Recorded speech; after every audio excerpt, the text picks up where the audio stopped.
mah cerik lain sacerik-cerik dan cerikan besi murid ketika sakarat teu bisa maca la ilaha illallah. Sok asupkeun geura la ilaha illallah teh ka jero qalbu.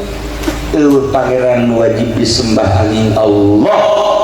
Ulah cara orang Batak kan wajib. Orang Batak pas di sakarat teh itu namanya. Lain di pagahan la ilaha illallah ditutup itu. Ingat kan kau. Artinya sakarat teh ingat kan kau.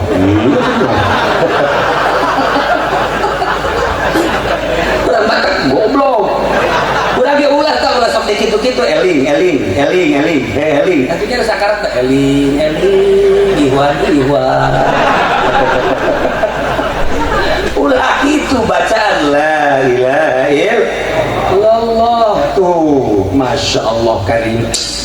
Ulah keur sehat bisa maca la ilaha illallah, keur sakarat hese. Mantap ahli la ilaha illallah mah kula nyaksian babari maca la ilaha illallah kadenge ku ceuing.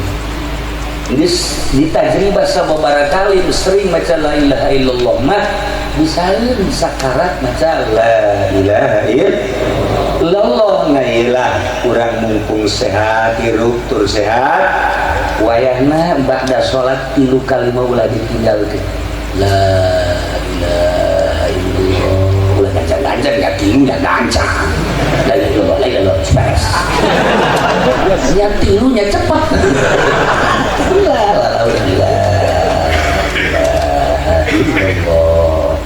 Jerat dan turut pangeran wajib disembah ya Allah.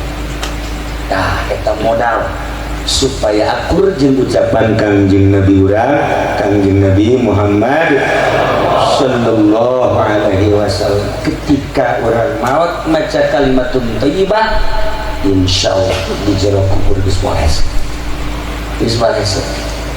Maut mah biasa, maut mah pasti. Percaya teu percaya, daek teu daek, pasti bakal bae. Tapi nu jadi bahayana ieu proses sabada maut. Urang di jero kubur teh bakal dihudangkeun. Pasang tataban